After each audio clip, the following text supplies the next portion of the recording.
I hate following E.W. Jackson. It happens to me every single time we're together. I don't know what I've done wrong. He is a hard act to follow. And I know that many of you are here supporting Corey or Scott because you're in Prince William County and you've got two really terrific representatives that are running for Lieutenant Governor. And so I always like to start when I'm in Prince William County asking you to keep an open mind and consider me as your second choice because I know that you're well represented. Although after hearing all the things that Corey has done for this county, I'm surprised you'd want to let him go, honestly, because I think he's hard to replace. So keep that in mind, too. But it's terrific to be here with you this evening. I want to tell you a little about myself and some of the things that I think distinguish me from the others that are running. I grew up in an Air Force family. I have a degree in mathematics from the University of Virginia, and I'm the mother of 4 daughters, 24 to 34. Don't have any grandchildren yet. A little bitter about that. I think I had one by now. And my 3rd daughter, Cassie, is an Air Force officer, so I'm very proud that she's continued that tradition in our family of service in the military. In 1997, I was elected to the House of Delegates, where I served for 3 terms. In my 3rd term, I was elected the Majority Whip and have the distinction of being the only Republican woman in the history of the General Assembly to ever be elected into a leadership position. And while I was in the House, I carried the very first voter ID bill that passed in 2000. And so we've had to show a form of ID since then. And I'm so grateful that the General Assembly has finally improved upon that and has provided for photo ID. It's taken a long time to work that out so that it would be viable for the courts and the Department of Justice. I went on to the state Senate, where I was the only Republican woman and the only pro-life woman. And so whenever we had issues dealing with life, the guys would always ask me to take the lead in that. Even though I represented the worst district that Republicans represented, I actually, only 25% of my district was Republican. Had a 17-point Democrat generic. But I had those principles that I just wasn't going to compromise, marriage and life being 2 of them.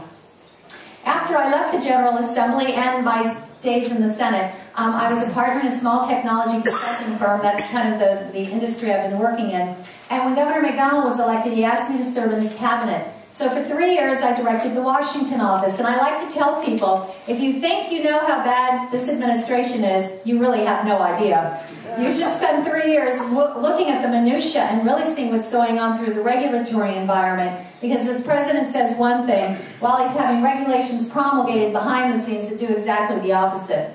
But it was really great for me to be able to spend those 3 years working in the Washington office and learning so much about how the federal government works and how it impacts states. I think many of you are aware that my husband is former Congressman Tom Davis, and I have to say, when I was in the state Senate and he was in Congress, I used to yell at him all the time about unfunded mandates. I would say to him, if you think this is such a great idea, why don't you pay for it? And then he'd remind me that he was a member of the Unfunded Mandate Caucus, and I'm not sure they ever met, but apparently there was one.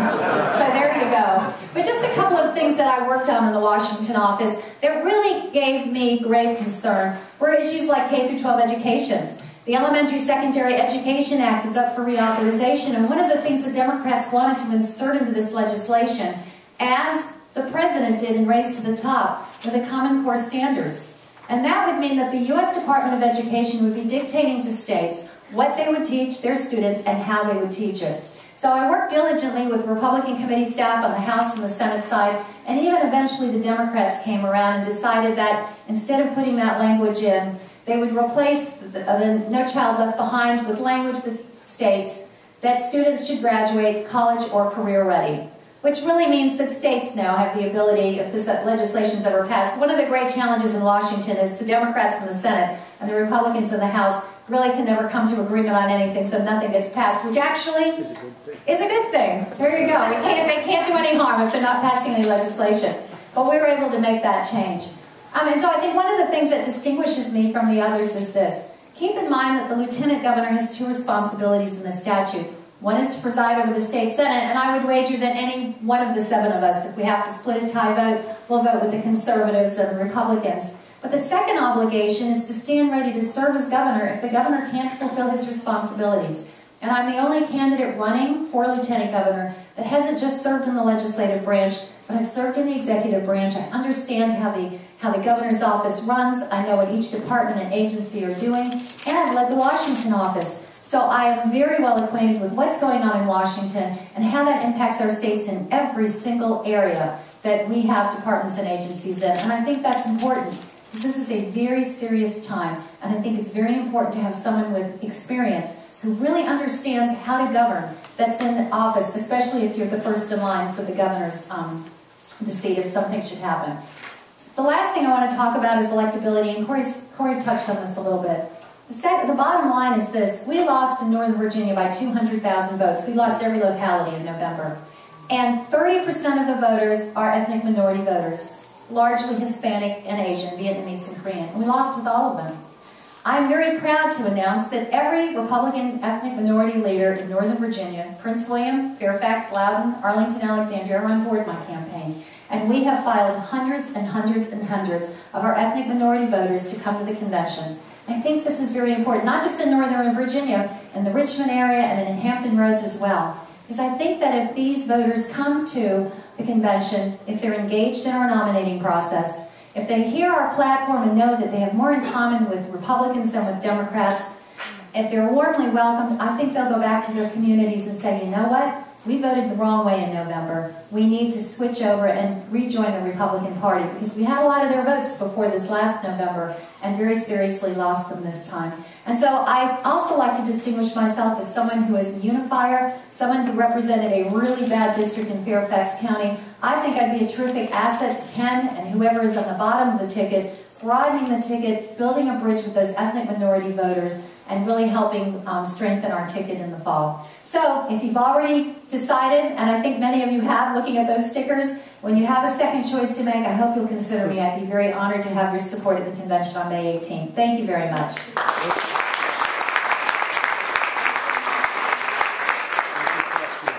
In a second. Okay. Thank you very much.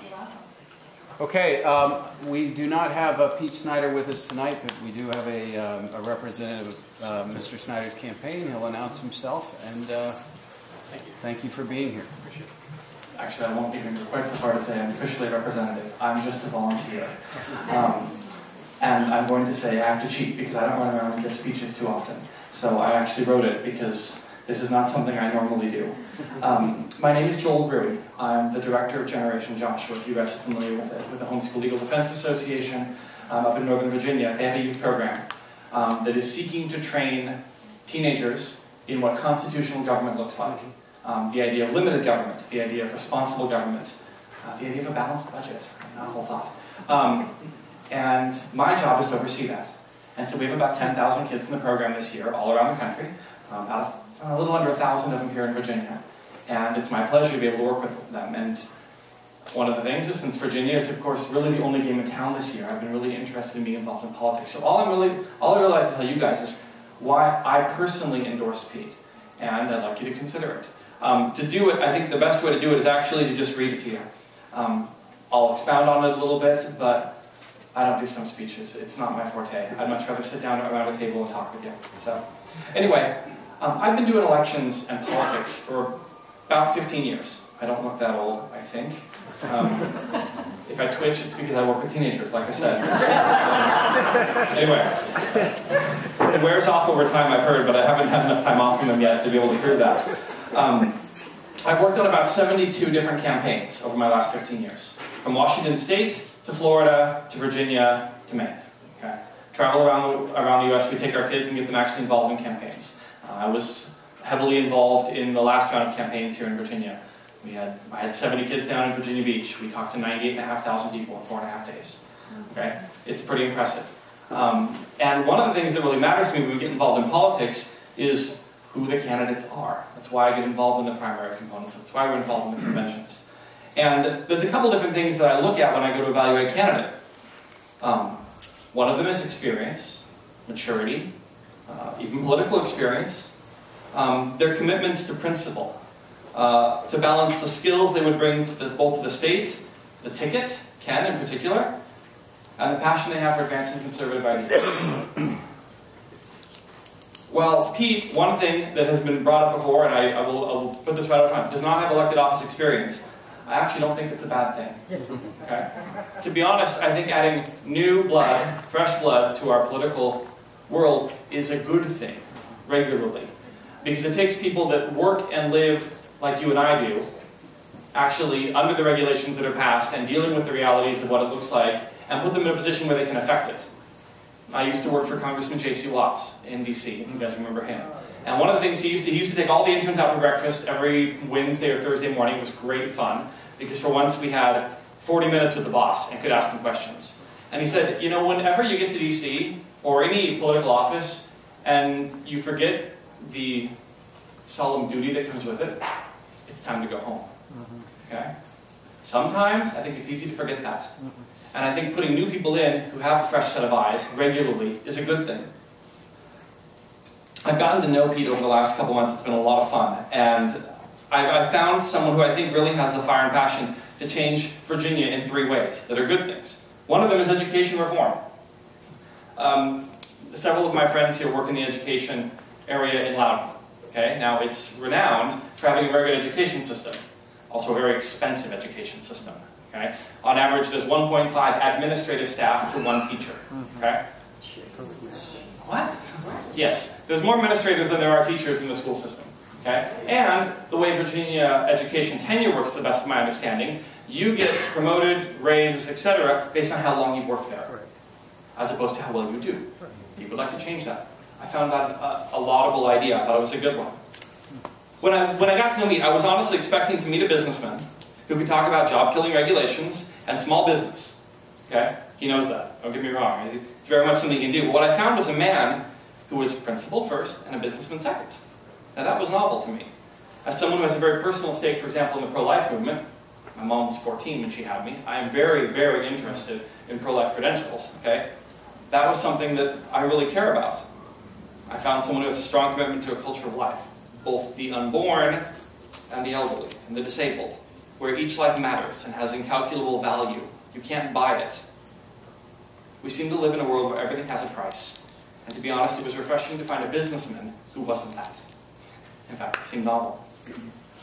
The last thing I wanted to talk about was something that has been on my heart recently, and that's, I'd start with taxes, but character maybe would be the better thing. I am not a terribly large fan of the transportation bill that recently came through Virginia.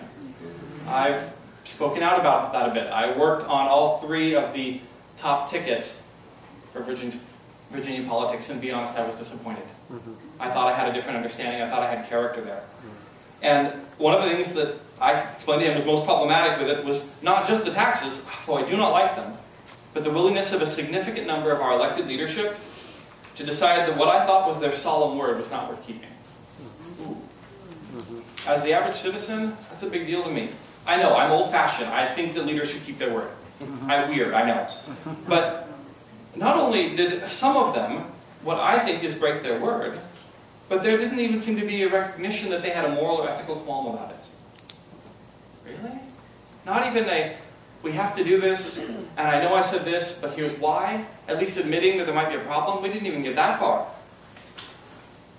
I'm pretty forgiving when, but sometimes I think you have to at least ask for forgiveness. Maybe I'm getting weird. Pete, however, had a very interesting reaction when I talked to him. He asked me to assist him in this regard. He invited me and others around, it was an open meeting we were at, to keep him accountable regarding what he says and what he does. How novel. He spoke honestly about the challenges of leadership, the pressure to conform, the temptation to brush aside your word to advance an agenda. And then he gave me his permission to hold him accountable on that. To be honest, it floored me. I've worked on 70-some campaigns. I've never had a politician ever offer that to me directly before. Maybe I just wasn't high enough in the campaign. Maybe I never had the opportunity. I'm not saying anyone else who wouldn't. But it was unique, and it was refreshing. And for that reason, I endorsed him. And I'd like you guys to consider supporting him as well when it comes to the convention. Anyway, thank you so much for your time. I appreciate it.